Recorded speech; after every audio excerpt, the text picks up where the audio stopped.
Улсын хэмжээнд иргэдийн дунд хоол боловсруулах эрхтэн тогтолцооны өвчлөл түгээмэл тохиолдож байна. Тухайлбал ходоодны хор тавдрын өвчлөлөөр манай улс 185 улс орноос тэргүүн байранд ирэмблэгдэж байгаа нь дэлхийн дунджаас 4 дахин өндөр үзүүлэлтэж байна. Тэгвэл хоол боловсруулах эрхтэн тогтолцооны өвчлөлд богино хугацаанд хэд хурдан хоол идэх нь маш их сөрөг нөлөөтэй гэдгийг эмч хэлж байна.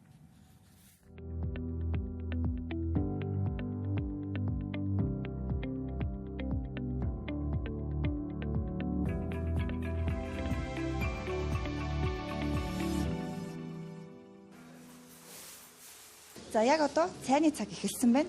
Иргэдийн зүгээс завгүй амьдралын хэм маягт дасан зохицохын тулд хоол идэхдээ богино хугацааг зарцуулдаг гэдгийг хэлж байна. Ер нь 5 минут л ядчих шүү дээ.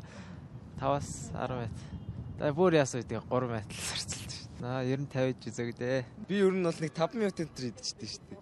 Шууд аваад зүгээр 3 алгуутай л дуусчихдаг шүү дээ. Ер нь бол тийм байна.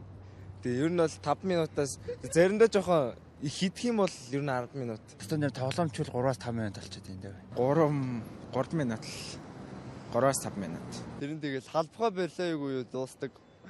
Бас тэгээ поршноос л шалтгаална да тий. Тэгэл 10 минут л байлгууд. 10-аас 15 минутын болов. Тийм л ах та.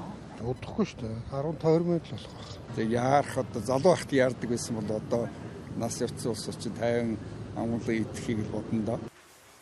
Иргэдийн хэлж байгаагаас үзвэл нас залуужих тусам хоол идэхдээ зарцуулж буй хугацаа богиносож байна.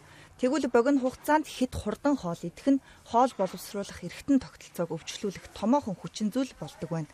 Тодорхойлбол хоол хүнсийг тайвнаар удаан зажилж идснээр шүлсэн дагуулгаддаг ферментүүд нүүрс усыг задалж эхэлдэг.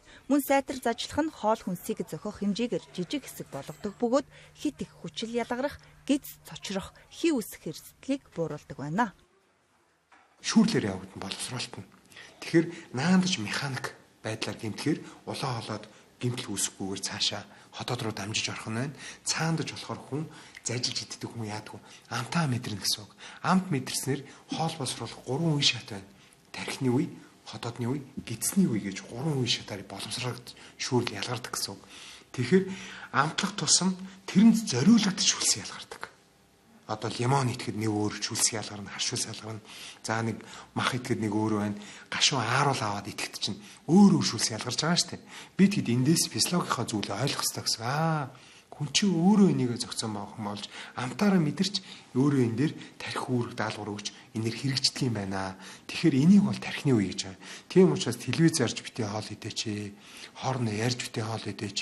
Яг хэрэгэлсэн юм шиг өөртөө зориулж идэх зүйл чинь өөрөө энэ хоол болчиход байгаа юм. Тэгэхээр удаан тайван зажилж идэх өөрөө энэ үнцийг үүсгдэг гэсэн үг.